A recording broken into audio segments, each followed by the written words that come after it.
then after mo ipasa, ibibigay ko sa iyo yung bago mong task. Tama, tapos ano yan, mga Okay, sige. So, ano siya, about siya doon sa last topic natin. Yan yun po yung comments niyo kung paano yung pag-solve ng tsaka yung pag-write ng solution. Opo, mag-send po ako ng feedback. Okay. Opo. Sige mo. Okay, sige. So, send mo lang after nito. Then, and then after that, bibigay ko sa iyo yung new task about doon sa last topic natin. Okay, so, anyway, let's go to work and energy. Okay, so, well, umuusad tayo. Okay, so at least, nagiging malayo na tayo. Mas time goes by. And nasa work and energy na tayo. And hopefully, at least next month, matapos natin yung buong, yung at least makarating na tayo sa modern physics. Tama, kasi yun pa Okay, yung matagal.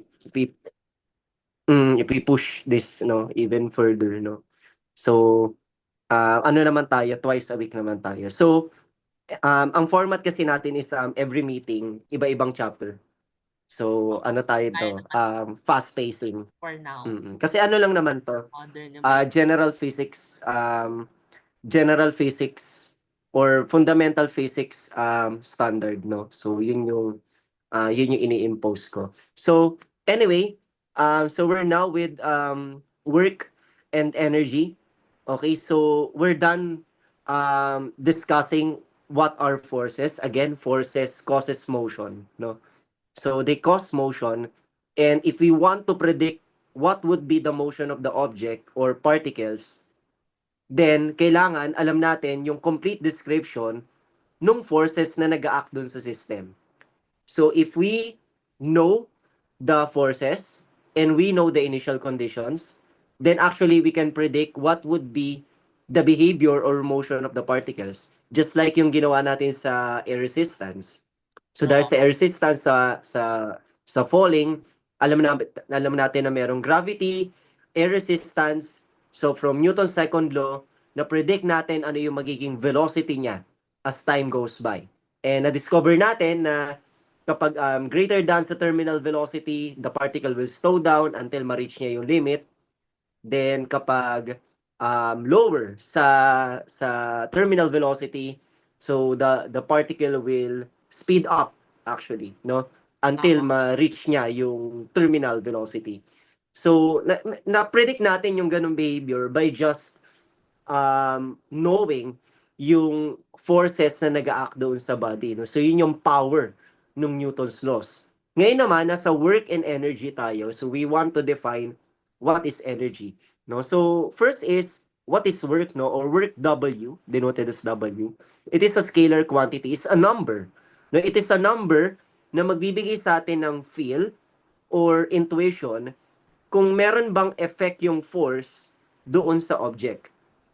Okay, so masasabi natin, so we can say that the force has work done on the object if the force has an effect on the object. Okay, so kung meron siyang effect doon sa object. So yan nga yung sinulat ko dito. So ganyan ko siya naiintindihan.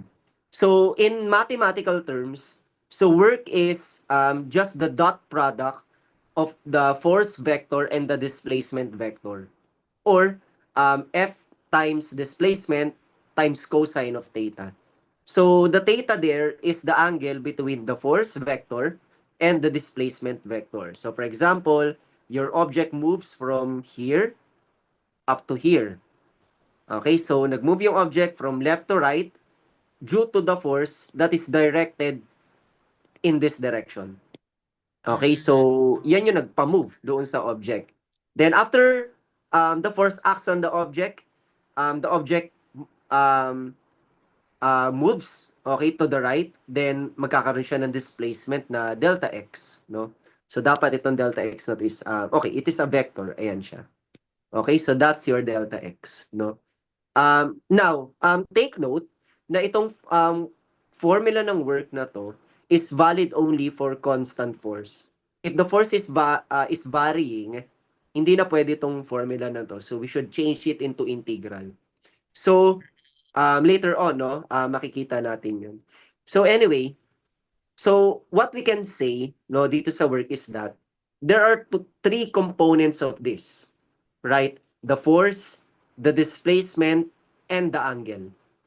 Okay, so F delta X cosine of theta. So that means, dapat lahat yan may values. So magkakaroon tayo ng non-zero work. Okay, so that means, if mag-act yung force sa isang object, so that force should cause the object to have displacement. Okay, so, and mangyayari yon if the theta is unequal to 90 degrees. Okay, unequal to 90 degrees. Okay, so if theta is equal to 90 degrees, then cosine theta would, cosine 90 would be 0. So magkakaroon tayo ng zero work done. So let's put that into test. Okay, let's say this is your object. And let's say your force is directly upward.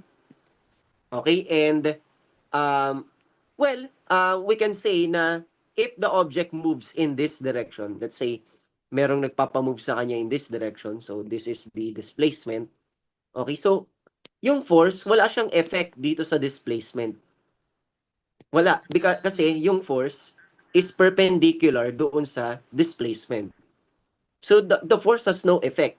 Hindi niya masa-speed up or slow down yung object. It has no effect on the displacement of the object or on the horizontal direction. So therefore, in the horizontal direction, this force has no work done. It's zero. Okay, so dyan magkakaroon tayo ng zero work. But of course, in the perspective of, in the vertical motion, okay, if the force is upward, then the object also moves upward. Of course, hindi na 90 degrees yung angle nila. The angle would be zero because the displacement and the force are now parallel. Okay, so the force now has an effect on the displacement of the object. Therefore, its work is non-zero. Okay, so doon lang tayo magkakaroon ng zero work, no? If the force has no effect on the displacement of the object. Tama. Okay, so ganun din yung gravity. Right? So if, for example, if gravity acts downward, okay, its weight, and then the object moves in this direction. Let's say some guy here pushes this box to the right. So of course, the box will move to the right, and the gravity acts downward. So therefore, the work done by gravity is zero. So why zero? Because the gravity has no effect on the motion of the object. Because it acts downward, 90 degrees to the displacement. Okay, so yan yung example natin ng kung kailan magiging zero yung work done by a force. Okay, so let's go back. Okay. So what's the SI unit of work done? So the force is newtons, displacement is meters, cosine theta has no unit, unitless. So 1 Newton meter is 1 joule. Okay, or 1 capital J. Okay, so that's the unit of work. So let's have this example. Okay, so for example, if the force is going in this direction. Okay, goes in this direction. And then the object is displaced from this position, okay, up to here. Okay, so the displacement is delta x. So the question now is, if theta is 60 degrees, so what is the work done by the force? So, okay, so sobrang dali lang yan. Work done is equal to force times displacement, magnitude of displacement times cosine of theta.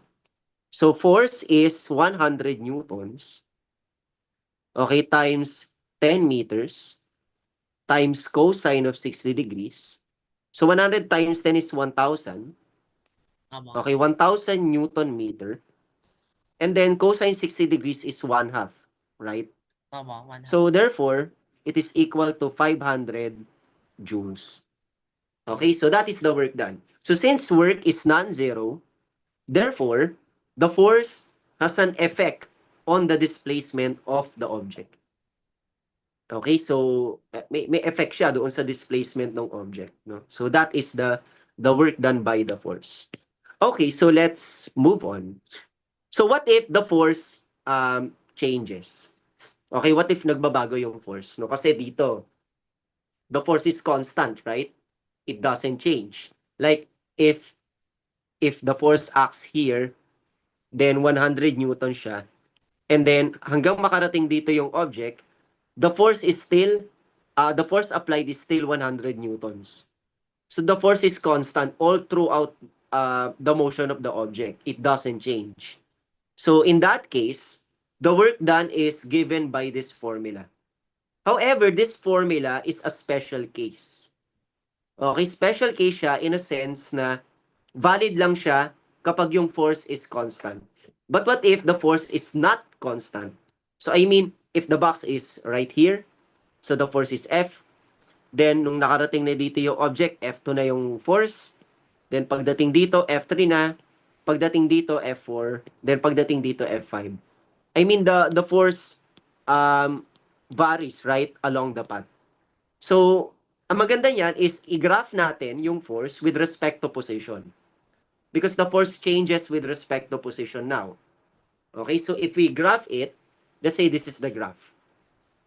Okay, so ano yung behavior ng force kapag ganito yung graph niya? So let's say ito yung graph niya. Ano yung behavior ng force with respect to position? So as the object travels, what happens to force?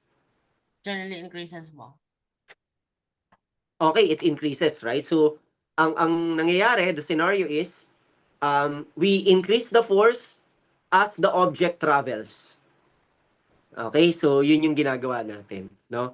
Now, what is the work done by the force? Of course, the previous formula is not valid anymore, cannot be used. So what will happen is that it turns out that the area under this graph, Integral mo. okay, that the area under this graph is the work done.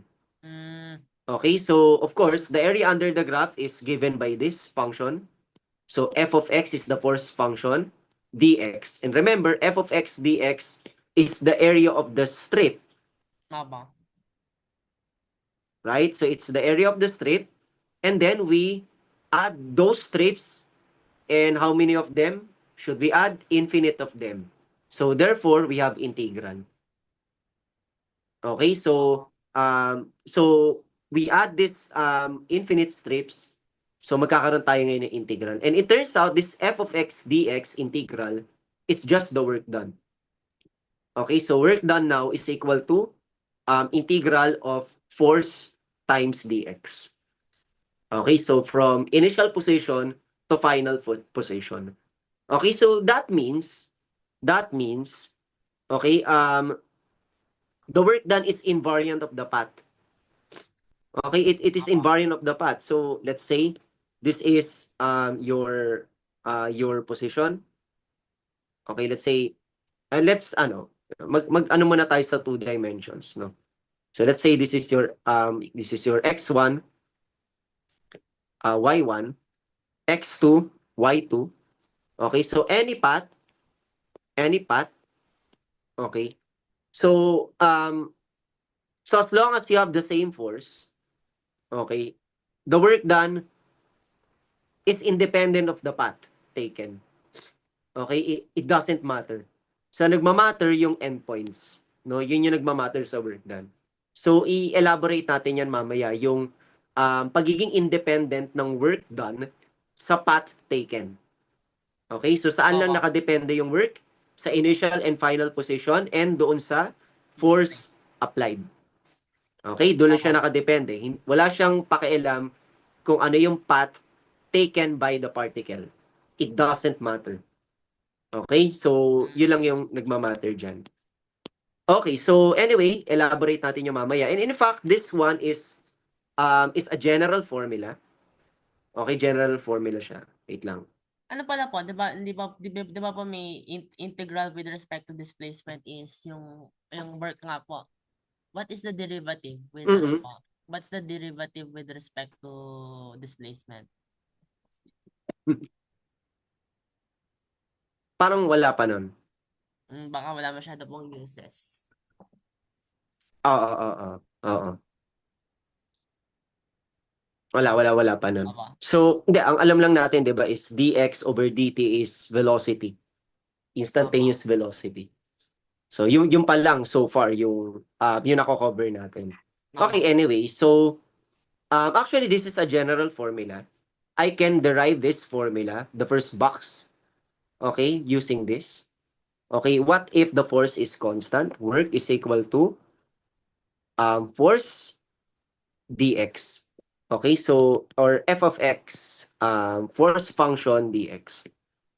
It turns out that the force is constant. It is f all throughout the path.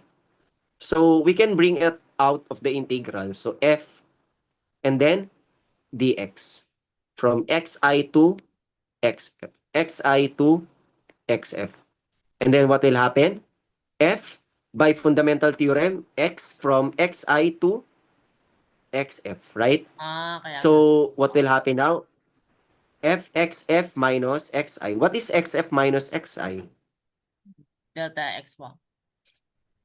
Yes, delta x. So, this is exactly your formula. Okay? Ano ba? And this formula is for constant force.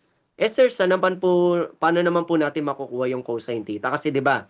So actually this one is only valid for constant force,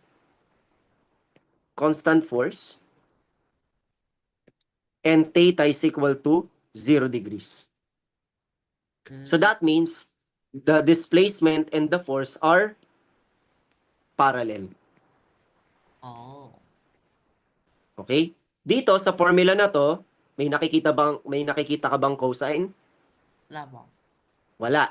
So therefore, this is only valid for theta is equal to 0 degrees. Mm. Okay? So what if we want to generalize it? Okay? So as we can see in our higher physics courses. So anyway, didiscuss naman natin yun. Pero i-mention ko na rin sa'yo. No? So let's say we want the cosine theta to appear in our formula. So work is equal to, so let's say we have from initial position to final position of f force function dot dx. Oh. Okay, so that means work is the integral of the dot product of the force function and dx. Okay, so yan yung mas parang mas complete form, okay, nung work done. Then in that way, we can now derive for constant force, we can now derive f delta x cosine theta. Okay, for constant force. Saka mahirap Okay, po. pero later on, i-discuss. Tama. Yes, medyo kasi dot product na siya. So mag-limit muna tayo dito since nasa basic pa lang naman tayo. So anyway, okay. So let's try this. So again, in using this formula, what are the conditions? This is for theta is equal to 0 degrees. Force and displacement are parallel. And then here, hindi naman required na maging parallel yung force and displacement kasi may cosine tayo. But the force should be constant. Okay, so yun yung pinagkaiba ng dalawang formula. Tama. Okay, but of course, they both want to calculate the work done. So, in this case, what if we have this force function 2x squared plus 5x. Okay, so ibig sabihin at x is equal to 0 meters, what is the force?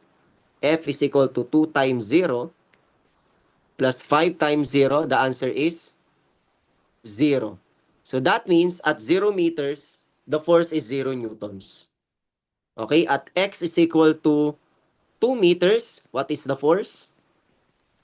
2 times 2 squared plus 5 times 2, what is the answer? 8 plus 10, 18 newtons. Yes, so that means as the particle travels, what happens to the force applied? It increases. Opo. Okay? So it increases according to this function. Of course, kumpletuhin ko yung equation. Dapat ganito ko siya sinulat. F is equal to 2 newtons per meter squared x squared plus, if we want to include the units, 5 newton per meter times x. So this is a more complete form of the formula. Opo. Okay, so let's work this out. Let's say the particle moves from 0 to 10 meters. So the question now is, what is the work done? Okay, we cannot use the first formula. We should use the second formula. So work done is equal to, kumpletuhin natin yung solution. Assuming that the force and displacement are parallel. So meaning that theta is equal to 0 degrees. So therefore, work done is equal to from xi to xf of f of x dx. Okay? So hindi siya naka-dot product. So equal siya ngayon sa from 0 meters to 10 meters of 2x squared. Hindi ko man nailagay yung unit para hindi mahirap. Opo. Plus 5x dx. So what's the answer to this? So the integral of 2x squared is 2x cubed over 3. Tapos, Okay, from 0 meters to 10 meters plus 5x squared over 2. x squared. Ayan. Yes, 5x squared over 2 from 0 meters to 10 meters. Okay, nice. And then what's the answer to this? Huwag mo na pansinin yung 0. 0 naman yan.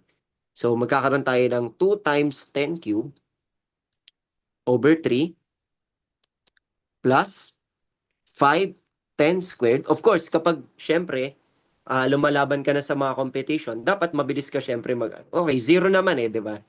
So, wag na natin substitute, 0 naman eh. Basta dapat para mabilis yung calculation. So, over 2. Of course, pero sa mga problem sets mo, kailangan medyo kompleto. So, 10 cube is, okay, so we have 10 cube times 2 divided by 3. So, it's 600.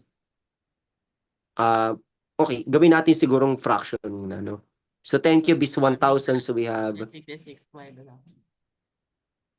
okay, 10 cube is 1,000. So, 2,000 divided by 3, right? Then, plus 5 times 10 squared is 100. So, 500 divided by 2. So, what's the answer to that? So, let's simplify that.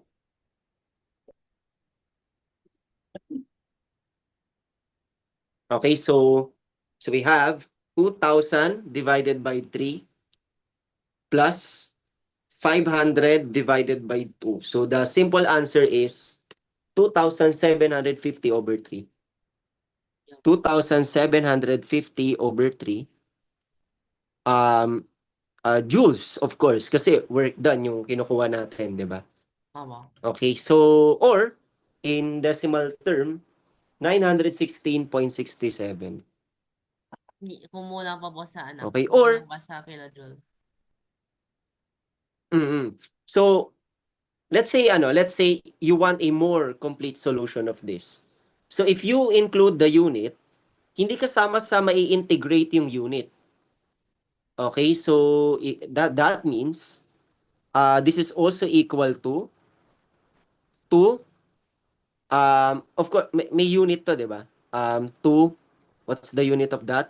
Newton per meter squared x cubed over 3. Okay? From 0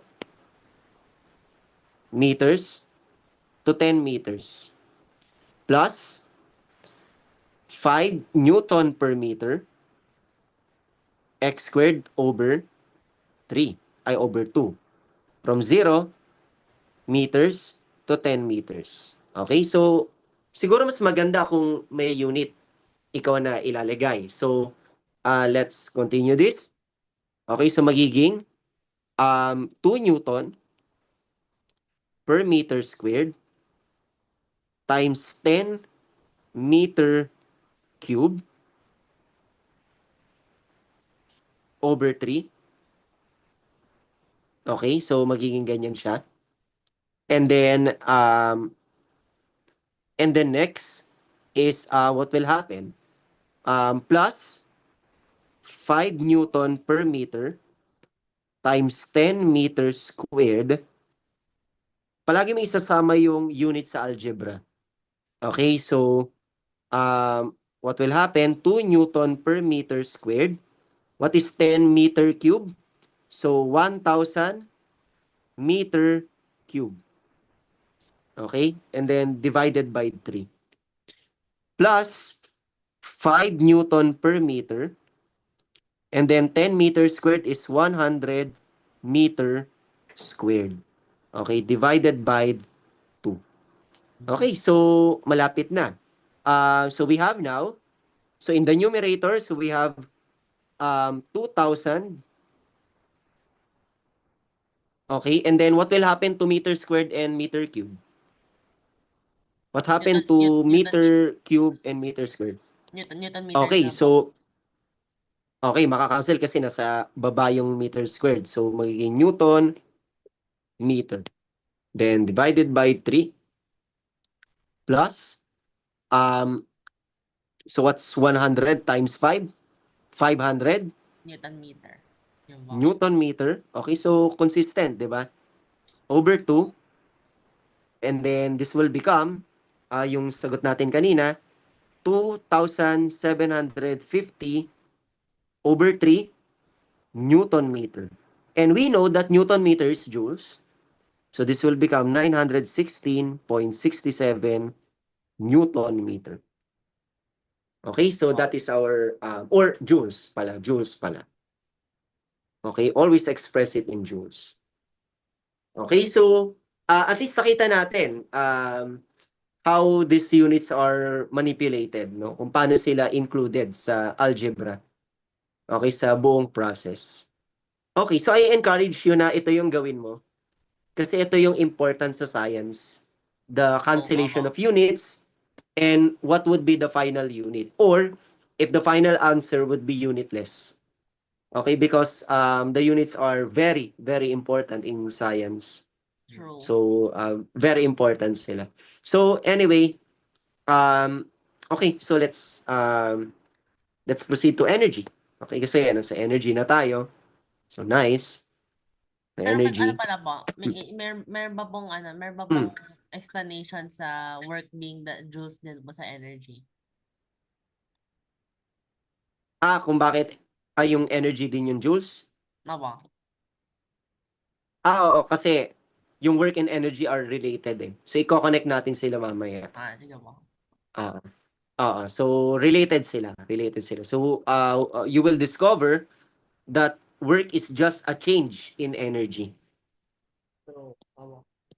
Okay, so later on, magkakaroon ka ng intuition na if the force has work done on the particle or object, so that means that the force has transferred energy to that object. So nag-transfer siya ng energy doon sa object na yon, which will cause that object to change energy. Okay, so parang ganun yung pwede nating maging intuition. Because energy is the capacity to do work. So without energy, we will not have this capacity. Okay, we will the force will not have the capacity to do work. Okay, without energy. Okay, so of course, if you apply force to an object, you should have energy. Okay, and then in that way, dun lang siya magkakaroon ng work done. So that means energy and work are interrelated. Okay, so that's why they have the same SI unit, which is joules, okay, or J. No, and we can discover that since work is equal to f of x dx, right? from initial to final position. Okay? And then from Newton's second law, let's say this f of x is a net force, right? So F is equal to MA, right? So dyan siya equal. So therefore, M times dV over dt. Oh. Correct? Okay, so that means, so this is equal to xi to xf of M dV over dt dx. Okay, so a little bit of mathematical acrobatics. This is just the same of saying that, kasi 'di ba, pwede kong gawin na dx by chain rule, dx over dt DT mo. times dt. True. Right? So, yan yung pwede kong gawin. So, we can just change that. So, magiging xi to xf. So, m dv over dt of dx over dt times dt. Okay? And then after that, of course, I can bring that to, so this dx over dt here. So, dyan ko na lang siya ilalagay. Okay, so parang nagma-mathematical acrobatics tayo, no? So, For BT what's naman. inside is dv over dt times dt. Of course, this one is the same as saying dv, True. right? So, this will become xi to xf, and also, what's this term? Derivative of position with respect to time. What's that? Velocity mo. Okay, velocity, right? So, or instantaneous velocity. So, m times v.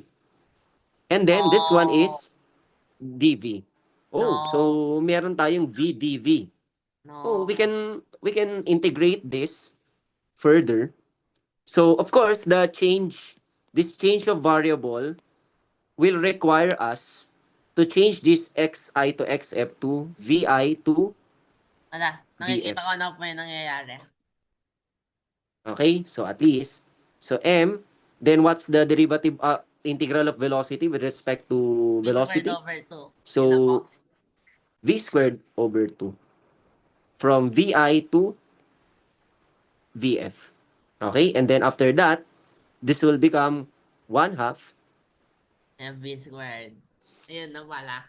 mv squared With derived. from vi to, yes, so that's your kinetic energy. And in fact, so this is equal to 1/2 mvf squared minus 1/2 mvi squared. No way. So that means if I let let me define K. So kapag ganito yung symbol ko, definition. Okay, so let me define 1/2 mv squared as the kinetic energy. So if I define that in that way, so that will become K sub F minus K sub I.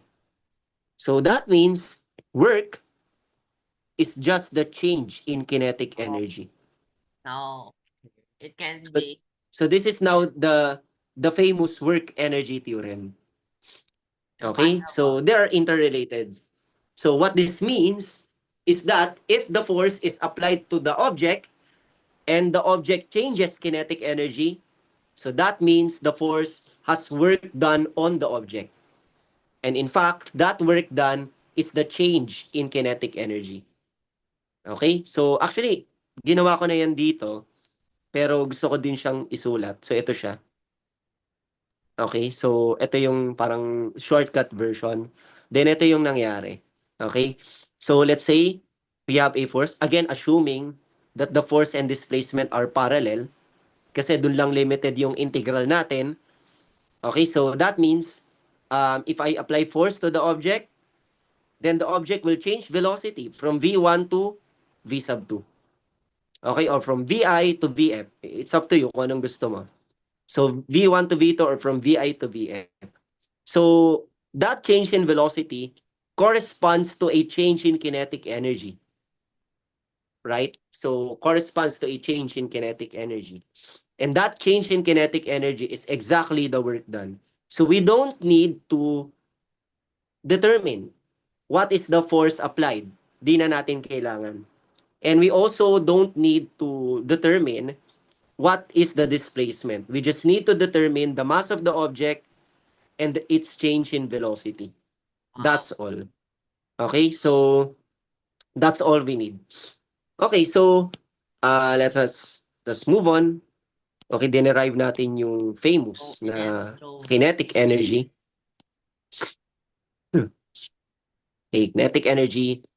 Okay, so this is your kinetic energy. It is the energy of moving matter or wave. And there are other kinetic energies like radiant energy. So sound energy is also kinetic energy because sound is moving. It's a wave through air. Okay, so sound energy is kinetic energy. Okay, thermal energy because thermal energy is um well, we define temperatures, the average kinetic energy of all the particles that make up the system. So therefore, thermal energy is kinetic energy. And also wave, no? So ano din siya? They're all kinetic Um energy. kinetic energy. Okay, and this is the work energy theorem. Okay, so yung K na yan is pwede din siyang maging K, pwede siyang maging KE, or pwede siyang maging letter T. Okay, so it's up to you kung ano yung gusto mong gamitin. Pero ang gagamitin natin yung capital K. Okay, so anyway, sa higher physics ang ginagamit letter T. No. So Ba't kaya mo? anyway, pero di ko alam kung bakit. So ginagamit, kinetic ginagamit energy. nila. Nahanap ko yung Mm. Hindi ko di ko lang alam kung bakit letter T, no? Pero yun yung ginagamit nila. So another one is what if we have a mass or mass M object, then this object falls under gravity. So you have acceleration due to gravity. So therefore, this mass will accelerate downward. So let's say from V1, okay, so this object increases speed up to V2. Right? So nag-increase yung speed niya because of gravity. So what we're going to do is that alam natin na yung nag-act na force is its weight, right? Constant force. Okay, mg. So, yan yung nag-act. And also, dahil sa gravity, magkakaroon siya ng displacement, right? So, magkakaroon siya ng displacement. So, let's say, galing siya sa y1, mapupunta siya sa y2. Okay? So, from y1 to y2. So, what will happen now? Okay, so work done by gravity is equal to the integral from initial y to final y. Right? So magiging letter y na tayo. Then from f of y dy. Okay? Then what's the force of gravity? So f of y, it turns out na equals siya sa mg. So it's constant. Right? So constant siya. Now, what we're going to do is substitute natin. So magkakaroon tayo ng from y1 to y2. Okay, tapos gagawin natin tong mg. Okay, and then dy. Okay, so ito na yung form natin. Ano kaya integral nito? Ano na, so kasi kayo Okay. BDY na, so dapat MGY? Okay, kasi 'di ba yung mg is Tama. constant, right? And then this will become y from y1 to y2. Okay, so magkakaroon tayo ng mg. Okay, nga pala, the force is downward, right? So downward, so that means, so this is F is equal to negative mg. It's always downward. So therefore, negative to, negative to, negative. So negative, negative, negative. And then inside, we have y2 minus y1. Okay, so this will now become negative mg y2 plus mg y1. Okay? Or nga pala, kahit hindi ko muna i-distribute yung negative, so this will become mg y2 minus mg y1. Now, let me define this as potential energy, Yun pala yung right? potential. Or the gravitational potential energy. So, mgy, right? Aba. So, I will define that as gravitational potential energy. So, this will become negative of U2 minus U1. So, this will now become negative of delta U. So, that means the work done by gravity is the negative change in potential energy. Aba. Okay? So, yan yung form natin, no? So, marami na tayong formula for work done. So, meron na tayong formula for constant force. Meron na tayong formula na general formula for constant angles or zero angle. And meron na rin tayong formula as change in kinetic energy. And now, our formula for work is the negative change in potential energy. Okay? So, that is the work done by gravity. Aba. Okay, so work done by gravity, actually, nandito na rin yan. Okay, dinerive ko na rin yan. And ito yung scenario. So let's say, the origin is located here. Okay, located dyan yung origin. And then, nalaglag siya from Y1 papunta sa Y2. Okay? Pero in reality, yung origin na yan is again arbitrary. What does arbitrary mean? What does arbitrary mean? Yung parang ano, it's just something na we made, kumbaga ganun. Okay, so We can choose walang freely. walang pakialam yung work done kung nasaan yung origin. I mean, ganito yan. So let's say this is the ground. And then I chose the origin to be the ground. Okay? And then this is your object. Object with mass m. Okay. So the distance from the ground, because yan yung origin mo, is y. Okay, so therefore, what is the potential energy? U is equal to negative. U is mg y. Tama ba? Aba. So it's mgy. So yan yung potential energy ng object na yan. But what if, since the choice of origin is arbitrary, what if I chose the origin to be at the top of the particle? And then what's gonna happen? So the y now will become negative y. Right? So that means the potential energy of that particle is negative mgy. It will now become negative. Simply because the origin is above the object. Okay, so that means Aba. the exact value of potential energy is also arbitrary. It depends on your choice of origin. Okay, so if I say that the potential energy of this particle is 3 joules, this is nonsense, Aba. right? Ano yung kulang ko? Siguro Hindi ko kulang na. define nasaan yung origin. Aba, wala nga na. Wala kasi kung Oo, nasaan ba, di ba? nasa object ba, nasa axis. Yes, di natin alam kung below the ground ba, above the ground, or above the particle, or malapit sa infinity. I don't know. Okay? Sinabi ko lang 3 joules siya.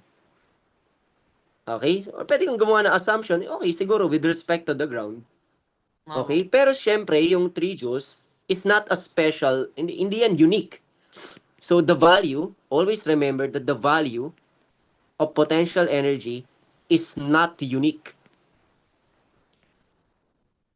What does that mean? That means there's no one value of potential energy.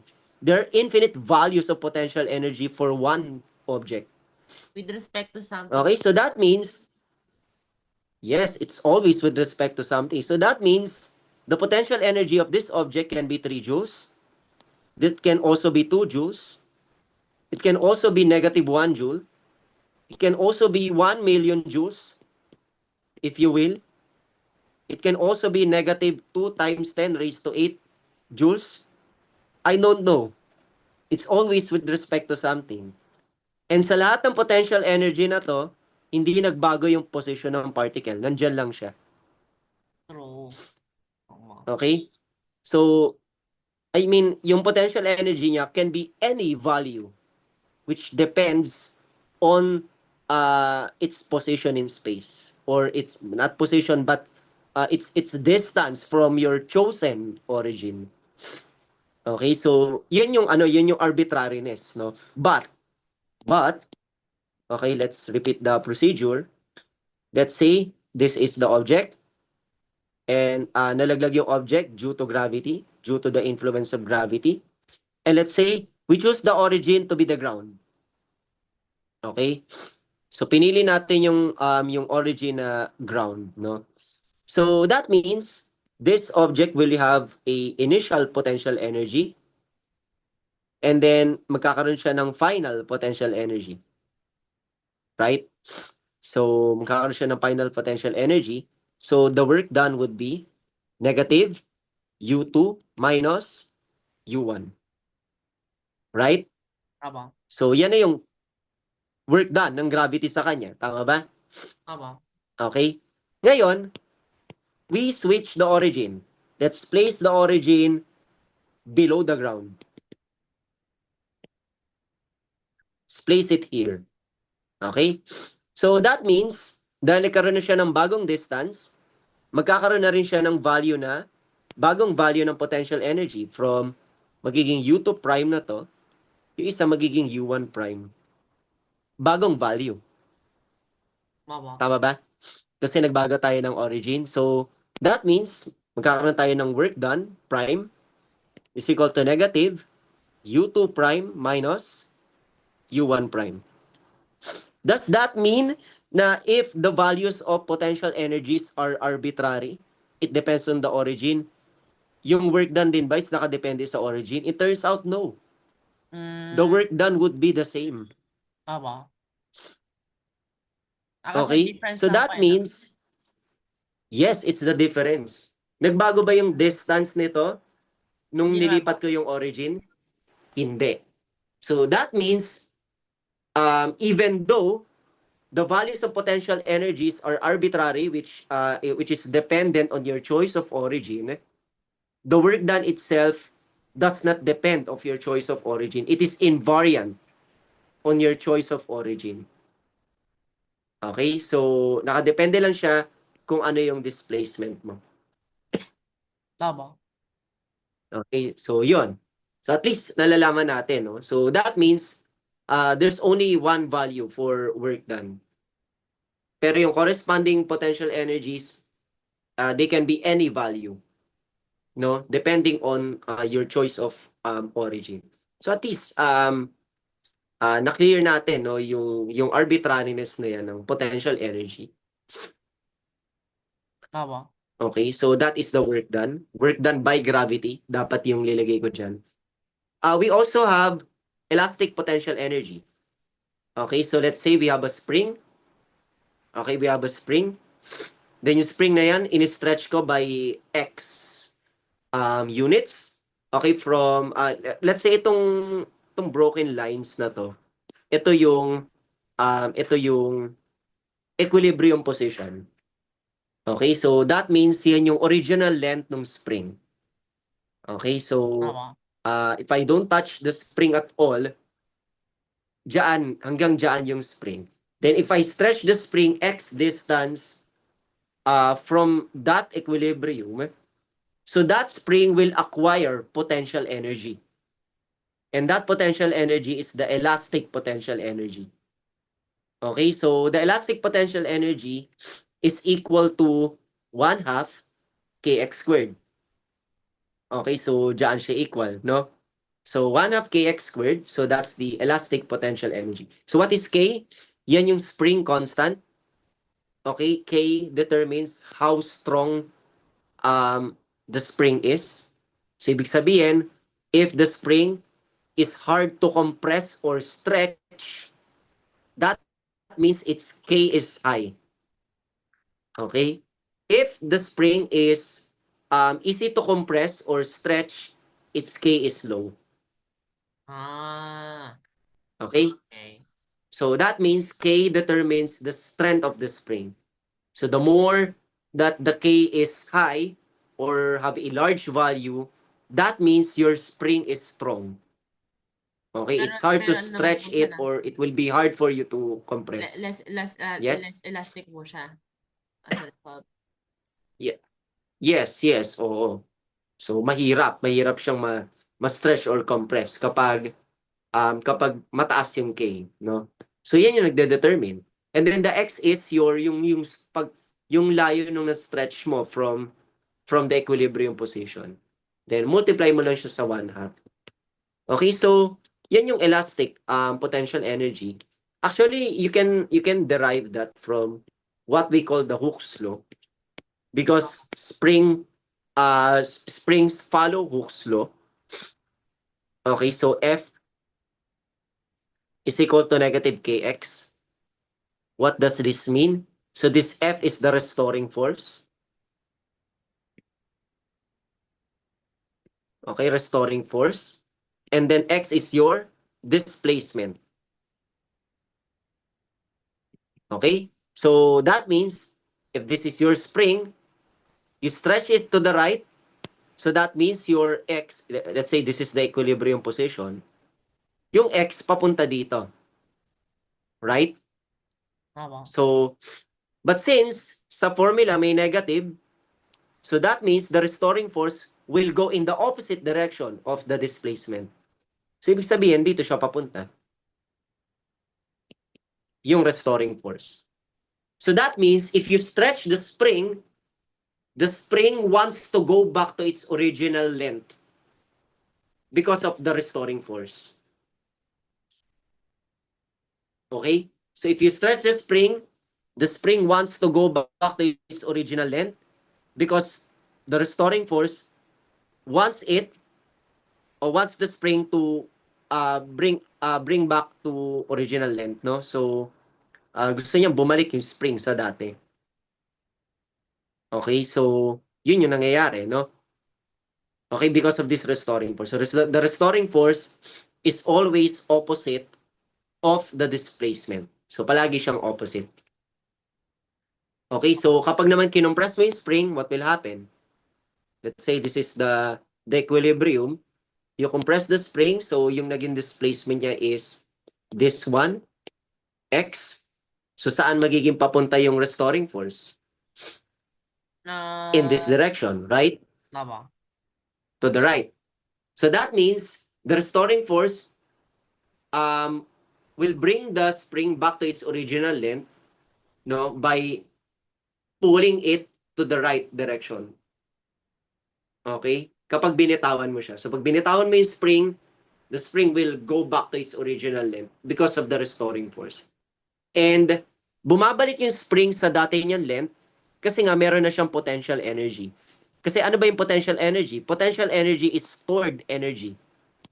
Okay? So if you stretch or compress a spring, so the spring stores this potential energy.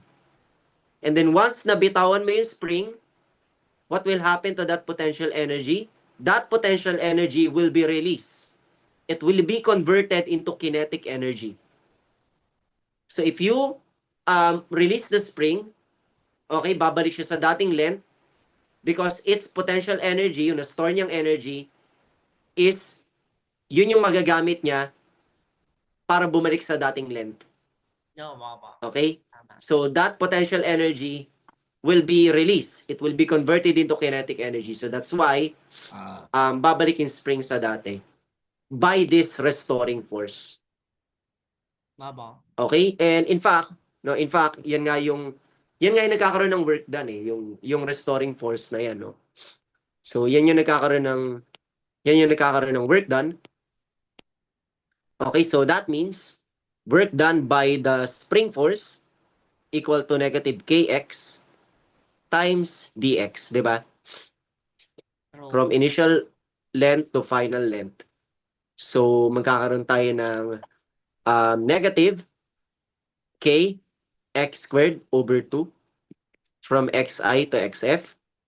So, magkakaroon tayo ng negative 1 half kxf squared plus 1 half kxi squared.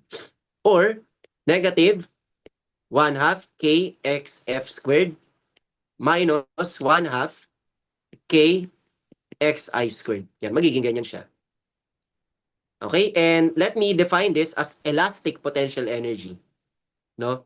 That's 1 half kx squared. So that means negative u2 minus or uf minus ui. So ganun pa rin. Work is negative change in potential energy. Okay? Tama. And also, nakuha natin to, yung elastic potential energy. So, dalawang potential energy yung na-encounter natin. The gravitational potential energy. Okay? So, dahil sa gravitational potential energy, if I release an object in a gravitational field, what will happen to that object? It will fall. Because its Tama. potential energy will be released and converted into kinetic energy. So, that's why malalaglag siya. Okay? Ganun din sa spring. Okay? Because of the elastic potential energy, if I stretch or compress the spring, okay, and then if I release the spring, so if I stretch or compress the spring, magsusstore siya ng elastic potential energy. And after I release the spring, that potential energy will be released and mako-convert siya sa kinetic energy. So that's why the spring will go back to its original length. Okay, and yung magbabalik sa kanya is the restoring force. Tama. Okay, so yun yung summary nun, no? So at least nakapag-encounter tayo ng two potential energies in this session. So wow, Tama. kami na agad tayo na ako. No? Wait.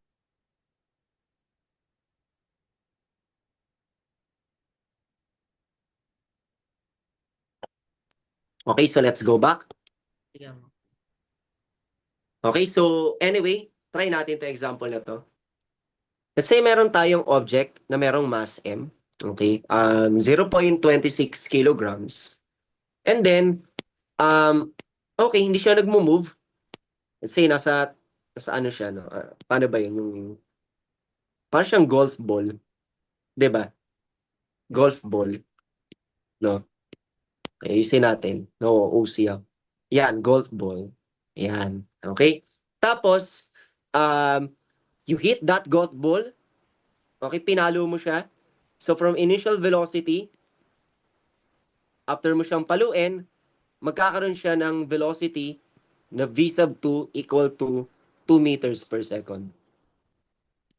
Okay? After mo siyang paluin. No? So, magkakaroon siya ng v sub 2 na velocity. Okay, so the question now is, what is the work done by the force applied to the golf ball? Okay, kasi, di ba, from rest, nung pinalo mo, naging 2 meters per second siya. So the question now is, what is the work done by the force so that makakapag-accelerate yung golf ball natin from 0 to 2 meters per second? Of course, after 2 meters per second, ano na yan? Constant velocity na yan. Tama. Okay, 2 meters per second na lahat yan. 2 meters per second. So, ibig sabihin, nagkaroon lang yung work done. Okay, exage ko yung distance. Nagkaroon lang ng work done yung force during this displacement. Dito lang siya nagkaroon ng work done. And not the entire path of the golf ball. Okay? So, nagkaroon lang siya ng work done dito. Kasi, dyan lang siya nagkaroon ng acceleration. Okay? So, gets ba? So, dyan lang siya nagkaroon ng acceleration. No? So, what is the work done? Initial kinetic energy is 1/2 m v1 squared. So, this is equal to 1/2. What is the mass? The mass is 0.26 kilograms. And then the initial velocity is 0. Or what is the answer? So, it's 0 joules. And then K sub 2 is equal to 1/2 m v sub 2 squared equal to 1/2 0.26 kilograms times 2 meters per second. Hindi pala ito yung squared. Ito yung squared. Ayan. Okay, second and then squared. So what is the answer there, no? So 2 squared times 0.26 divided by 2. So the answer is 0.52 joules. Okay, so that means work done now is equal to change in kinetic energy. So final minus initial. So that means that is equal to 0.52 joules minus 0 joules. So the work done by the force is 0.52 joules. So nasagot natin siya without knowing yung kung ano yung force applied and kung ano yung naging displacement. Okay? So di na natin naging concern yun. Our only concern is the change in velocity. Okay? So Tama. yan yung naging work done by the force. So ibig sabihin pala, it would require 0.52 joules of work done by the force so that the 0.26 kilogram mass object will accelerate from 0 to 2 meters per second. Okay? So yun pala yung kailangan, no? Nakaka-calculate. So that is the summary. Oo. Okay, so let's go to conservation of energy. Yan na. Ayan na, conservation of energy.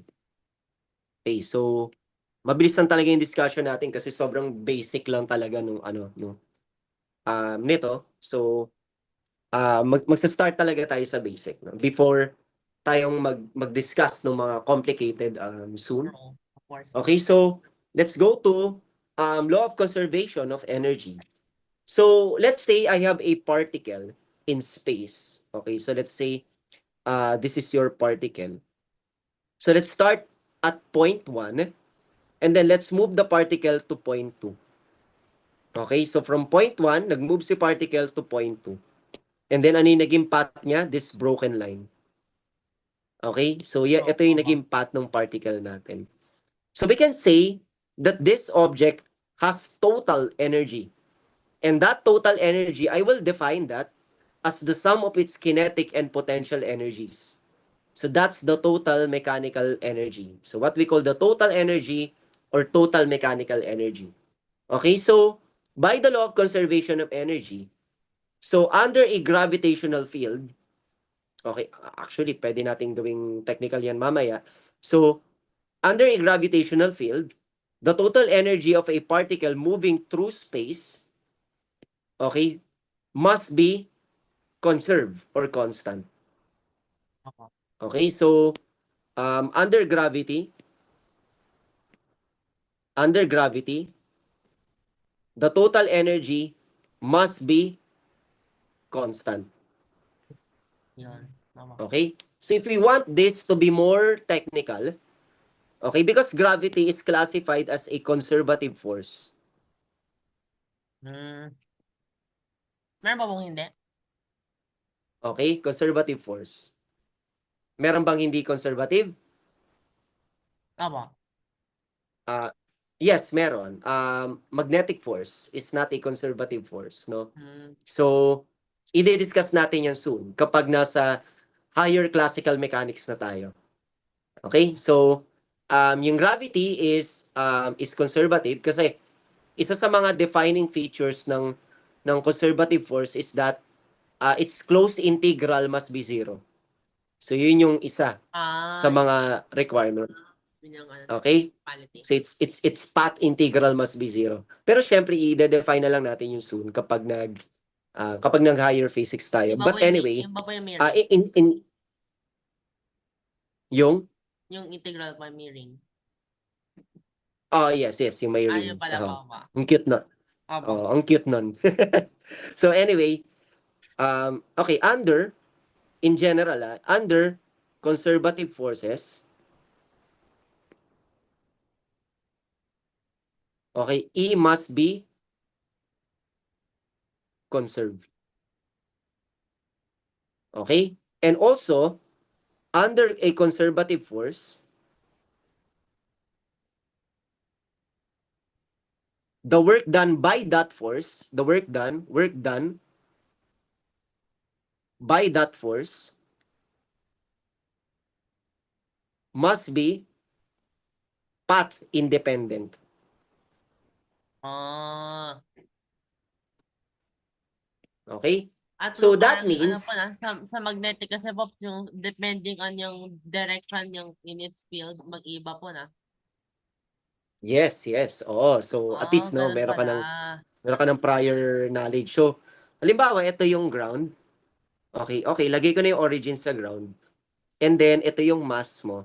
And this is that is your mass. Gusto mo siya mag-move from this point up to this point. Okay? So there are infinite paths I can take from point 1 to point 2. So I can just go in a straight line. Yan yung pinakamadali. I can go in this direction. I can go in this direction, or I can go in this direction. Okay? But of course, the gravity always acts downward. Right? So, and since gravity is a conservative force, that means sa lahat ng path na to, path 1, path number 2, path number 3, path number 4, sa lahat ng paths na yan, pare-parehas lang yung work done. Tama ba? Okay? So the work done by gravity is path independent. So it doesn't matter. Ano lang yung nagmamatter sa work done? The endpoints, the initial and final position. So aka yung kanyang y1 and y2. Okay, kasi nga, yung work done by gravity is negative u2 minus u1. Okay, which is, ito yung potential energy niya sa initial, and ito yung potential energy niya sa final. u1 and u2 respectively. Tama. Okay? So, at least gumawa na tayo ng mga ganyang generalizations. Okay? So, again, under a conservative force, the total mechanical energy must be conserved. And also, under a conservative force, the work done by that conservative force, or i.e. gravity, okay, must be path independent. Okay? So, path independent siya. Okay, so at least, no, meron na tayong generalizations. Okay, so kahit saan ka pumunta dito, kahit dito, pare-pares lang ng energies yan. Okay? So, the same energy. Okay, hindi magbabago yung kanyang total mechanical energy. Of course. Okay, and okay. So, syempre, magiging conserve lang yan if walang outside forces. Okay? Kapag walang air resistance, ganun, walang friction, okay? So, doon lang mangyayari yan. Okay, gets ba? Opo. Okay, so, yun lang. Okay, mangyayari lang yan for an isolated system if ang nag-exist lang is yung conservative force. Okay? Pag may mga non-conservative force na, medyo nagbabago na yung kwento. Opo. Okay, kapag meron ng mga non-conservative forces, no? So try natin yang ma-encounter later, no? Yung mga non-conservative forces na yan. Okay. So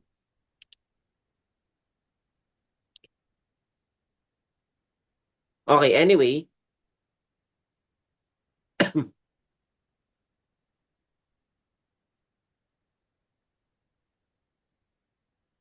Okay, let me go to my notes. Okay, try natin 'tong example na 'to. No, so meron tayong pendulum. Okay, meron tayong pendulum. Okay, so let's try this. So let's say yung pendulum natin is bumaba siya. Okay, bumaba siya pababa, no? So from this position, okay, binitawan mo yung pendulum, napunta siya dito. Okay, so from initial velocity, then syempre nung bumaba yung pendulum, bumilis. So naging final velocity na siya. So the question now is, ano yung magiging velocity niya pagdating niya dito sa lowest point? Okay, so na-imagine mo ba yung situation? Aba, para Okay, so ano yung magiging nalaglag lang siya, no? Aba. So ano yung magiging velocity niya sa final, no? If mag-pendulum siya papunta dito sa dito sa chosen origin natin.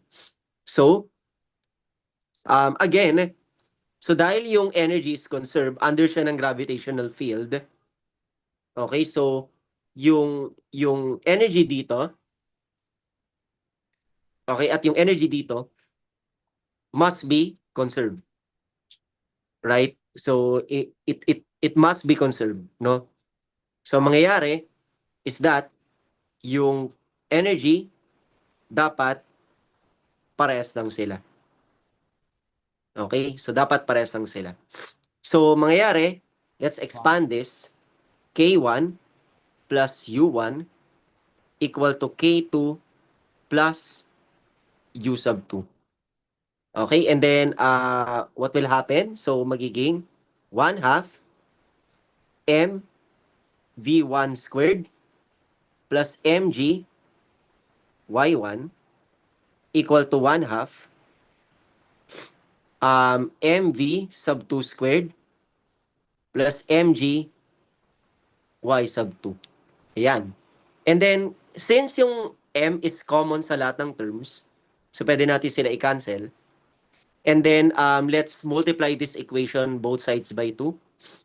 So, magiging v sub 1 squared plus 2g y1 equal ngayon to sa v sub 2 squared plus 2g y sub 2. Ayun. Ayan. So, magiging ganito na equation. And then, syempre, ang hinahanap natin is final velocity. So, ang initial velocity is v0. The final velocity is v. Okay, so mangyayari, v0 squared plus 2g y1 equals to Kaya pala v squared na-derive po yung ano yung V 2g. V squared po na. Kailangan pala ng Oo, prior oo, oo. understanding of energy, kinetic energy. Mhm. So, di ba? Ano ba yung v0 natin? 0, right? So, ang initial velocity is 0, so wala na to. And then, ang pinili nating origin is ito. So, pagdating niya dyan, nasa y2 is equal to 0 na siya. Diba? So, parang we place the origin in a location that will be convenient for us. Okay? Sa calculation. So, yung y sub 2 is magiging 0 na rin. So, what will be left with is 2g y1. So, v now is equal to square root of 2g y1.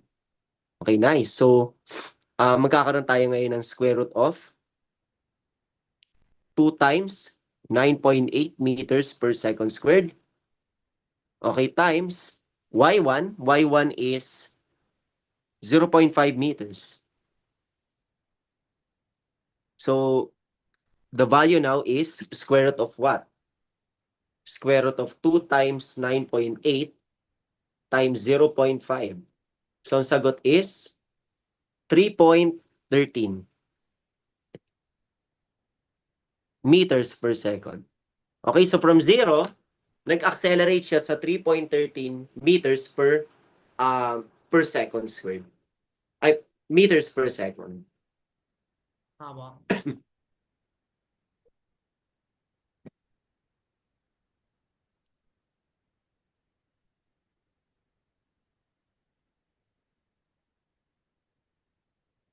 Okay. Tama.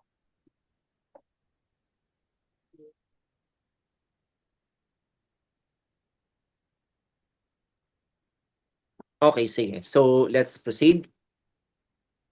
Okay, so at least alam na natin kung paano gamitin yung conservation of energy. Yung conservation of energy.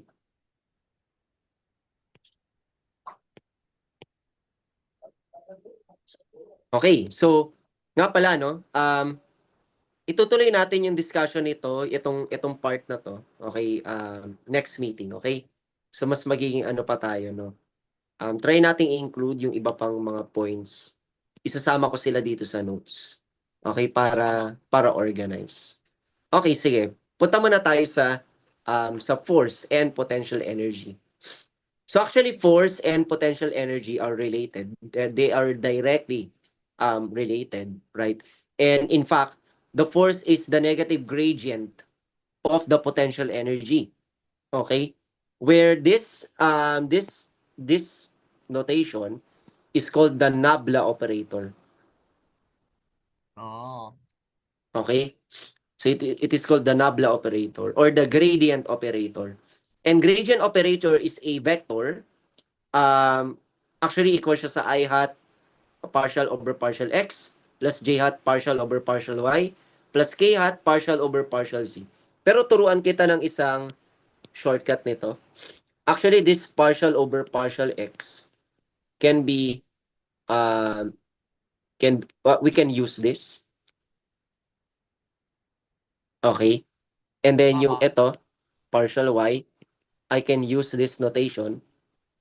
And then over partial z, I can use this notation. Shortcut yan. Okay, so ibig sabihin, the nabla operator is equal to I hat partial x plus j hat partial y plus k hat partial z. Gets ba? Tama. Okay, so shortcut natin yan. Okay, so dyan pala siya equal, no? So let's have an example. So let's say we have a potential energy of mgy. Well, ano ba yung mgy? So let's say this is the origin. Ito yung mass. Ano yung potential energy niya? mgy. Tama ba? Tama. Okay, so mgy yung potential energy niya. So ang tanong is, what is the force? Conservative force experienced by the particle. Kapag nakakaranas siya or kapag meron siyang potential energy na mgy, what is the force experienced by the particle? So, F now is equal to negative nabla of potential energy. Let's expand that. Negative I hat partial x plus j hat partial y plus k hat partial z of the potential energy. Ano ba yung potential energy? mgy. Okay? So, mgy. Okay, act natin yan lahat sa kanila. I hat partial x of mgy plus minus j hat partial y of mgy tapos minus k hat of partial z of mgy. Tama ba? Tama. Okay, so dinistribute ko. What is the derivative of mgy with respect to x? Derivative of mgy with respect. Wala lang po. Ay, with respect to x na. So, Ano siya? derivative of 1? 0? 0. Yes, good. 0. Kasi 0. wala siyang x dependence. Tama. Yes, 0. So wala siyang x dependence. What is the derivative of mgy with respect to z? 0 din ba? Okay, 0 din, right? So what is the derivative of mgy with respect to y? Yan na yung mg ba? Okay, mg. So magiging negative mg j hat. So that means the force experienced by the particle is the weight mg j hat. Mm, So that means the force experienced by the particle acts downward, which is exactly the gravity. ba? Okay? So, ibig sabihin, this formula is valid. Okay? The force experienced by the particle is equal to the negative gradient of its potential energy. Okay? So, that is the gradient operator. Okay, Oh. anyway. So, let's proceed further.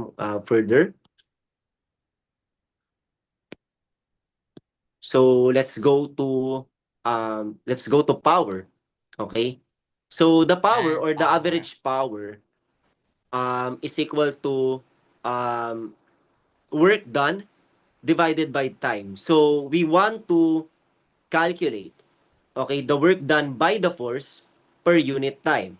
Okay? So let's say the force has work done on the object equal to 10 joules. Okay, pero walang information to on kung gaano kabilis, no, how fast this force uh, gumagawa siya ng work, 'di ba? Doon sa object, no? Para magkaroon siya ng total of 10 joules of work. So pwede din naman na the force has work done of 2 joules per second um, of work. Okay? So the work done of 2 joules per second to the object. Okay? So, pwede din naman ganyan. So, ibig sabihin, in 5 seconds, makukompleto niya yung 2 joules. Ay, 10 joules. O total of 10 joules of work. So, ito, pag ganito yung tanong natin or pinag-uusapan natin, so we're talking about power. Okay? Which is the work done per unit time. And it turns out na itong work done per unit time na to, 'di ba? Power is equal to work per unit time. Okay, work per unit time. So, equals siya sa F delta X over delta T. Right? So, that means it is equal to F delta X over delta T. And what is delta X over delta T? Uh, F delta V. F ano po na? F average velocity. Okay, average velocity. Okay, so ibig sabihin, the power is equal to F times the average velocity. And in fact, kasi that product to, 'di ba? So ibig sabihin, the power is equal to the dot product of force and average velocity vector. Okay, so equal siya sa dot product, no? Okay. Ganun So pala. kaya ito siya. Okay, and ang SI unit niya is joules per second, which is we're going to call it watt. Okay, or watts, capital W. Other units are horsepower, which is equal to 746 watts. Also, the power can be expressed as the derivative of work with respect to time. Okay, which is equal to the integral, okay, of F dot dV. Tama. Okay, so dyan siya equal, no? So, alin man dyan, pwede siya maging definition yan. No? So, anyway, let's try this example. Okay, so let's say, ulitin natin yung solution.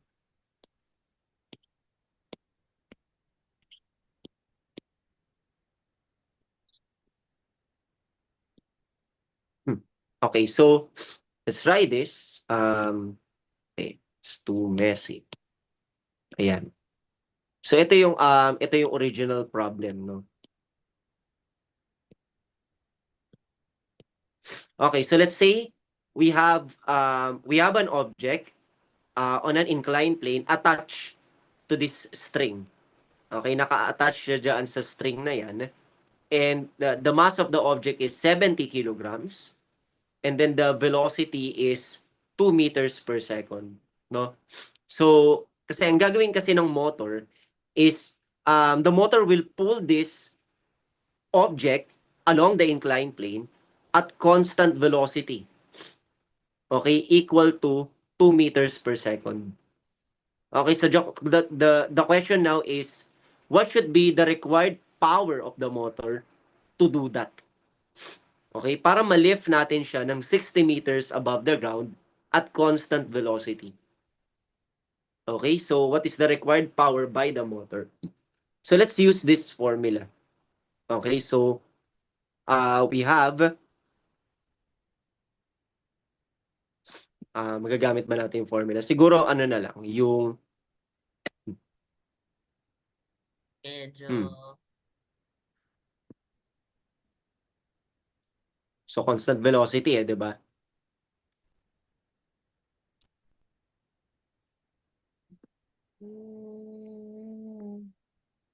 kung constant yung velocity, so yung average velocity is just the velocity. Hindi ba, Wak? So, pwede siguro yun. Okay, magiging average velocity is just the velocity, 'di ba? Tama. Okay, yun yung magiging average. Kung constant naman siya. So, ibig sabihin, okay, so mag-build tayo ng free body diagram. Okay, FBD. So, FBD. Okay, so free body diagram. So, this is your X and Y. Of course, dahil inclined plane to, so our axis will be tilted. Okay, so XY. Okay, so the gravity acts in this direction. Pababa siya. Okay, downward. The gravity is downward, right? So mg. Okay, and where's the normal force? The normal force is always perpendicular to the surface.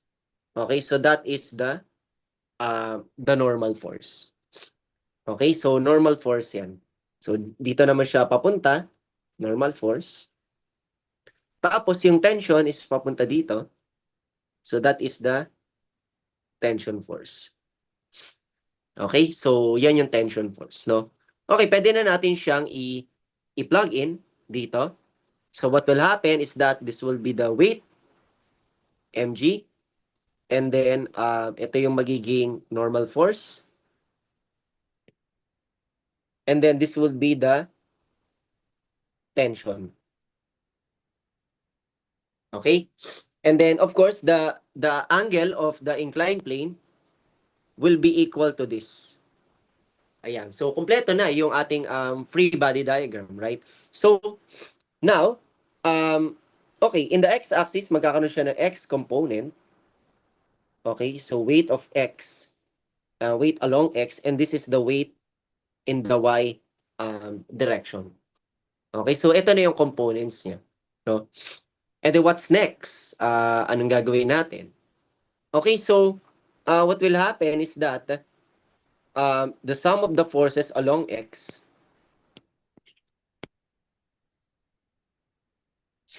equal to tension minus wx, right? And then the other one, the sum of the forces along y is equal to normal force minus wy. Okay, so anong gagawin natin? Dahil constant yung velocity niya along the x direction, ano yung acceleration niya? Zero? What? Okay, zero yung acceleration, right? So that means in the Newton's second law, max is equal to tension minus wx, right? So what is wx? Well, ax is zero, so zero. Then this will become tension minus mg. Of course, this wx is the opposite side. So therefore, Wx is mg sine theta and Wy is mg cosine theta. Yan, magiging ganyan siya. So that means this is mg sine of theta. So what is the tension? Tension is equal to mg sine of theta. Okay, so this is now the tension force. So this is the required tension na dapat i-exert ng motor doon sa object for this object to have constant velocity. Okay? So, dapat ito yung i-exert niya. No? And actually, itong formula na to, di na to required. Mm, Okay, hindi na required yung formula na yan. wala kasi nga na No? So, dahil hindi na siya required, huwag na natin siyang gamitin. So, the power now is equal to F dot average velocity. Okay, so the average velocity. So now, the F is the tension times average velocity times cosine of theta. Kasi nga, dot product. Pero ano ba yung angle between tension and average velocity? Balik tayo sa figure. Ano yung angle between them? 0. Zero, kasi pantay sila, di ba? So kung Tama. zero, so that means this is equal to T times V. Yun. Okay, so this is now equal to mg sine theta times the velocity. Okay, let's calculate the exact power. The mass is equal to 70 kilograms. 9.8 meters per second squared. Tapos sine theta, sine 60 degrees. The angle of the inclined plane is 30 degrees. So 30 degrees to. Then the V is equal to 2.0 meters per second. So ano kaya answer dito? So the required power is 70 times 9.8 times sine of 30 times 2 equal to 686 Meter per watts. Ayun ba? Ay, hindi ba po Okay. 6860? Ay, hindi. Kasi 2.0 po na. So, 686 Yes, pa. yes, 2.0. Watts. Okay, 686 Ayan. watts. Oh, okay. Okay, okay. Ganun So, pala. Tama. okay, nice. So 686 watts. So that is the required power. So dapat yung motor natin is nagsusupply siya ng 686 joules of work per second. Mm, Okay, so that yung box natin is malilift siya at constant velocity. tama. Nice. Okay, so at least, no? Okay. Okay, so that is the power. Wait lang. Tingnan natin kung may iba pa tayong kailangan i-mention.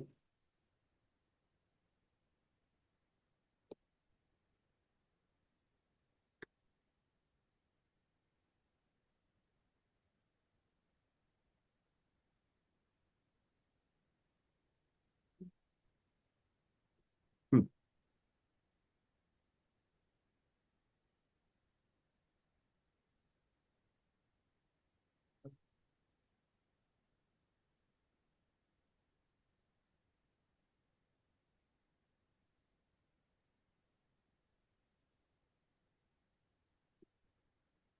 Okay. So what if eto? So banggitin ko na rin. Hinahanap ko ano pa yung ibang required na kailangan natin i-mention. So, erase this first. Ayan. Okay. So, what if we combine, okay, potential energy or no, gravitational potential energy. Okay, gravitational potential energy and elastic potential energy. So ano nga ba yung gravitational potential energy? Kasi 'di ba, Mm, sabi natin kanina, okay, this kasi actually parang hindi pa ganoon ka general yung statement ko kanina, no? Kasi ang example ko lang opo. is gravity, right? So in general, if you have conservative forces, so under conservative force, the total mechanical energy of the particle must be conserved, provided na um,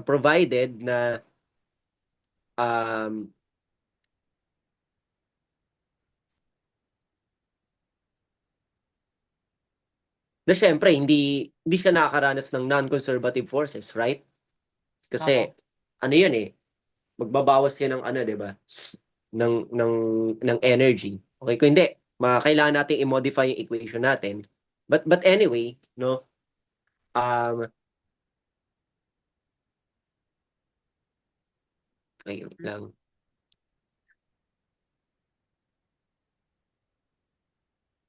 Okay, if meron tayong ibang mga okay, what if merong non-conservative kasi pwede natin siyang samahan ng non-conservative force just like friction or well other non-conservative forces or like air resistance, 'di ba?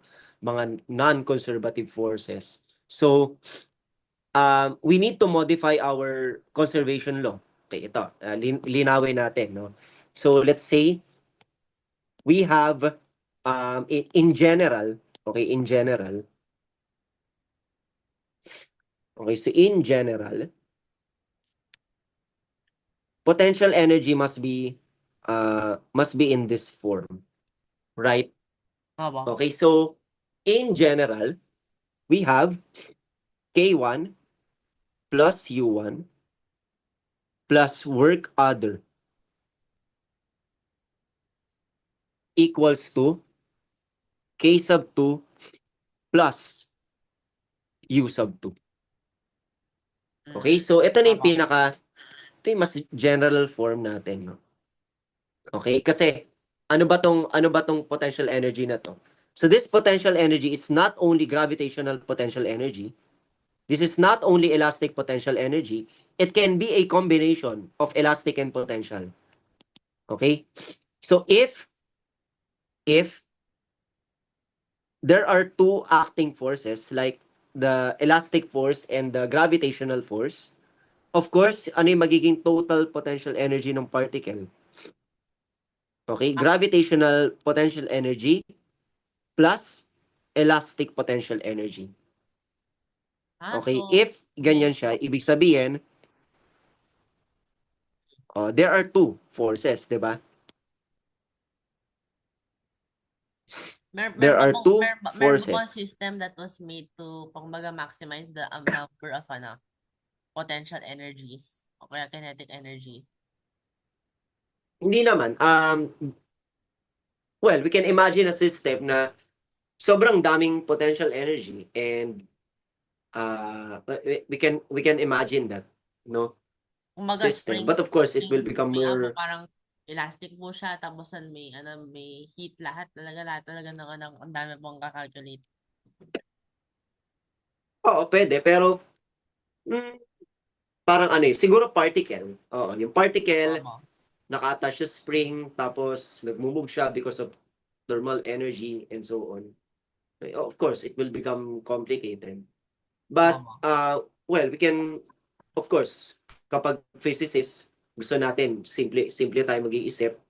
So, let's say, um, we have this kinetic energy, of course. Kasi ano ba yung kinetic energy? Kinetic energy is simply the energy of motion.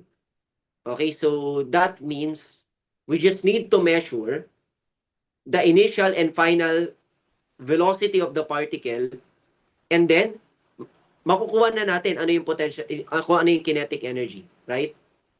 Opo. Kahit hindi natin alam yung cause nung kung bakit siya nagkaroon ng ganong kinetic energy. Basta alam natin yung kinetic energy ng particle. Okay, and at the same time, once alam natin yung speed or velocity ng particle, malalaman na natin yung kinetic energy niya. Pero pagdating sa potential energy, we need to identify ano yung mga potential energy, no? Kung ano yung potential energy na meron doon sa system. So if halimbawa, magkasama yung potential energy, gravitational potential energy, and elastic potential energy. So what do you think will happen? So the total potential energy of the particle would be gravitational potential energy plus elastic potential energy. Okay, so magiging dalawa na. So in full statement, magiging K1 plus U gravity 1 plus U elastic 1 plus other work equal to final kinetic energy plus final gravitational potential energy plus final elastic potential energy. Magiging ganyan na siya. Tama. Okay, so mas mahaba, mas nagiging complicated, 'di ba? Okay, so pwedeng ganon, no? So that means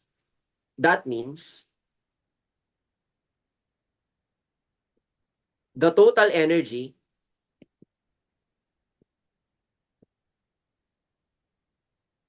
is eto, E equals to kinetic plus potential energy. Okay, or pwede mo rin sabihin na kinetic plus yung sum ng mga potential energies. Okay, so pwedeng yan yung maging general mo, right? Kung marami kang potential energy. So in this case, if gravity and elastic lang, edi hanggang dalawa lang. So magiging K plus U1 plus U sub 2. 'Di ba? So Tama. magiging ganyan yung potential energy niya, no? And in this case, ang interpretation natin is gravitational plus elastic. Yan, magiging ganyan siya. Pero ano naman tong work other? Tong work other is work done by other forces. Other forces na hindi kasama dito sa potential energy. Okay? So, yan yung work done by other forces, no? So, yung other force na yan can be siguro mga non-conservative force, no? So, pwede sila.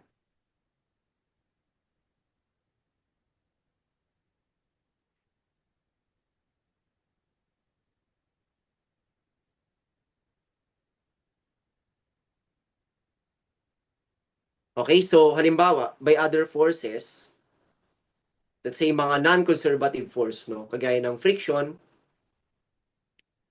Okay, so yan yung mga other works, no? Lalagay po sa nasa left. Yes, ilalagay mo siya sa equation. So, syempre, kapag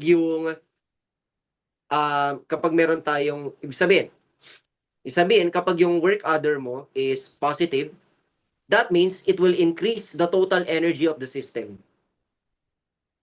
Okay? If the other work is positive, that means the total energy increases.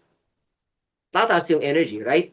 Kapag Tama. yung work other mo is negative, just like yung anong ginagawa ng friction, E decreases. So that's why, as the block slides along the surface na merong friction,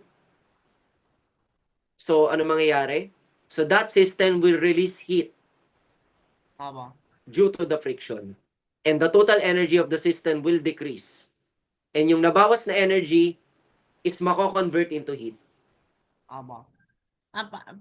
Okay? It's Tama. Sige ba? it's not really hindi na conserve yung energy eh. Kumbaga parang nabawasan yung energy niya pero hindi siya nawala. na-convert lang siya sa ibang form. Hindi na po siya useful. Kaya nga 'di ba yes. Kaya nga 'di ba ang conservation of energy is it cannot be created nor destroyed but can be only converted to other forms. Tama. Tama ba? Tama. And ito yung nga yung sinasabi nitong statement na to. Okay, na-convert lang siya sa other forms, no? So, syempre, kapag ang work other mo is positive, nagdagdag ka ng energy sa system, syempre, tataas yung energy ng system. Tama. Right? Kasi, syempre, it's the natural thing na mangyayari. Kapag naman yung other forces mo will cause the system to lose energy, so that energy will just be converted to other form of energy. So Tama. just like heat energy, no? So Ano yan po? yung mga Sige po. sige, ano yung question mo? Yung sa chemistry kasi po, parang may ganun din. Yung increase tsaka decrease ng energy. Is it true na mas Mm-hmm. spontaneous? Is it true na mas spontaneous yung decreasing ng energy dyan po? Mas gusto niya po Yes, mangyari oo. Hindi naman sa spontaneous, may ano pa rin yan, may power. May Opo. ano pa rin siya, may energy per unit time na decrease. Oo. So, may ano pa rin yan, may power pa rin yan. Kaya nga, di ba, meron tayong work done per unit time. Mm-hmm. So, syempre, nakadepende na lang yun kung ano yung power, which is energy per unit time na. Well, depende kung ano yung magiging work done per unit time. No? So Nung generally other po, force na yun. yung is W other ano po, is work other negative generally po. Yung alin? Yung work other po is generally negative. Hindi siya generally negative. Pwede siya maging positive or negative. Opo. Okay? And ano pa yung properties niya? So, the work other cannot be represented in terms of potential energy. Oh, okay. Okay? Kasi nga, ano yung nagkakos sa kanya? Non-conservative force. Opo. Kapag non-conservative forces, hindi sila ma-represent in terms of potential energy. Hindi kagaya ng work, ng gravity, di ba? Meron siyang mgy, yung elastic, meron siyang 1/2 kx squared. Pero yung non-conservative force, hindi natin siya marerelate sa change, di ba? Kasi ito, parehas sila na u is equal to negative delta u, right? Opo. Hindi, work, di ba? Ganyan siya. Pero yung para sa non-conservative force, like, hindi natin siya marerelate sa potential energy. It cannot be related to potential energy. Okay? So, yun lang yun, no? And Opo. okay. So, ano pa ba yung mga tamang terms dito? When the energy decreases po, does that mean na overall the work is being done on the work yung nare-release yung energy, so yung entropy nga po nag-increase. So does that mean na the work is being done from the system po onto the surroundings? So mas ano ba yan? Parang is that more favorable nga po? Hindi, work is being done on the system. Ayaw nga po na. Oo. Pag ganan. Oo. Kasi sa kanya gumagawa ng work eh. True nga ba? Pero syempre, ang natural thing is, because of that, the entropy of the whole universe will increase. Nga po, second law of thermodynamics.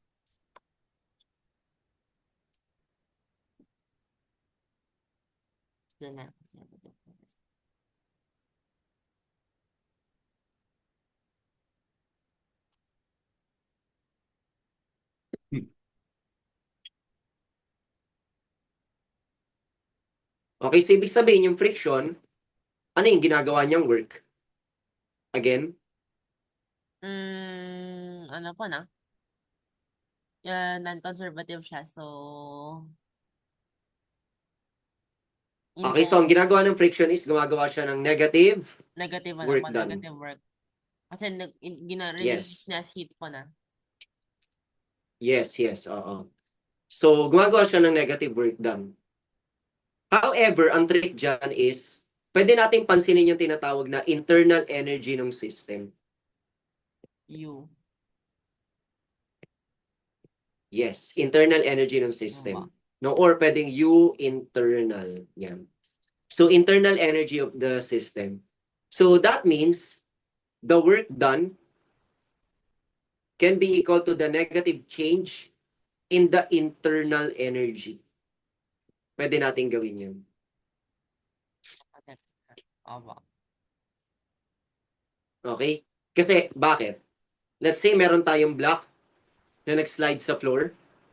Tapos, yung block, kapag nag-slide, gagawa ng negative, okay, gagawa ng work done yung force, pero gagawa din ng work done yung friction. Ito, positive work done. Ito, negative work done. So, ano yung magiging result ng work done niya? So, ano yung magiging result ng work done niya? Iinit yung surface ng block at saka yung surface ng floor. Opo. Tama? Iinit sila. So, as a result, the internal energy will increase. Oh. Okay. Opo. Okay? And that change in internal energy is because of the work done by the friction. Opo. Okay? So, ayan siya. Are there yung non-conservative forces that would increase yung work other? Yes, oo, meron pang iba. O kagaya ng air resistance, pwede din yun. Oo, Mga pwede po din na, siya. tama. In other, oo. Pwede din yun, di ba? Kasi pinapabagal niya yung object or pwede niyang pabilisin yung object. Opo. So, Hindi, okay. Pinapabagal niya yung object in general. So, di ba? opo. Kagaya ng comet, yung asteroid, pag pumasok sa Earth, umiinit, di ba? Because of Opo, friction, nag-light up. right? Opo. Yes. So dahil gumagawa ng negative work done, yung air resistance, yung air doon sa meteor, ano nangyayari ngayon? Tumataas ngayon yung internal energy. Oh, okay. Okay? And that change in internal energy is exactly equal to the work done by that non-conservative force. Okay. Sige po. Okay, so actually we can change this. We can change this to okay, in general. So in general, the law of conservation of energy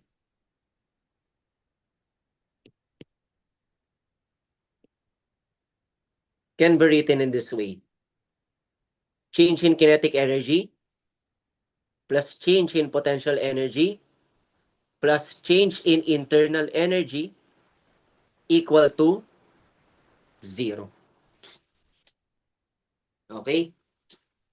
So, pag nagkaroon siya ng change in kinetic energy, change in total potential energy kung maraming potential energy, and ano yung nagkakos sa change in internal energy? The non-conservative forces. Okay. Okay? So, must be equal to 0. So, this is now the full statement of the law of conservation of energy. Oh. And kapag walang non-conservative forces, ano yung magiging change in internal energy? 0. 0. Yes. So, magiging ganyan lang din siya. Okay. So, babalik ka sa dati. Yan. Opo. Okay?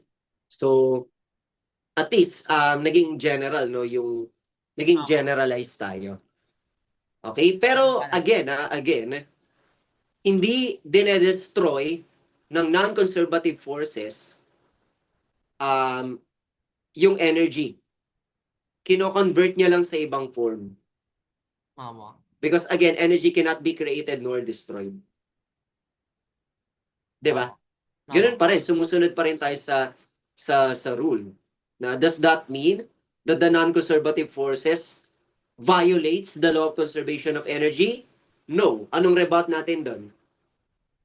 Naging ano lang po, naging heat lang or sound bar something. Nag-transform. Okay. Transform lang siya. But again, Opo. if you add all those energies, including the transform energy, ganun pa rin yung energy. Hindi nagbago. It's Opo. still the total energy of the system. Before and after. Opo. Okay, so at least, no? Consistent pa rin tayo dun sa law. Okay, consistent pa rin tayo. Opo. Okay, so actually ito na lahat, no, yung sa yung full statement ng conservation of energy. Okay.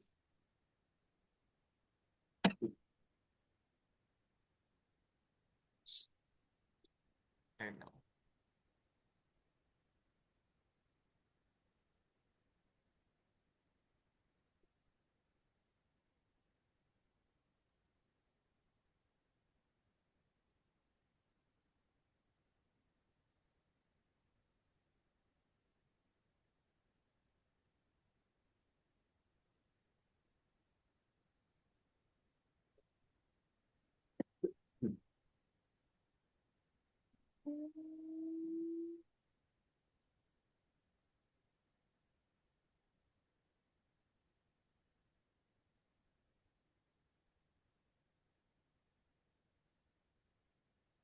Actually, itong kinetic energy, pwede pang madagdagan yan, syempre.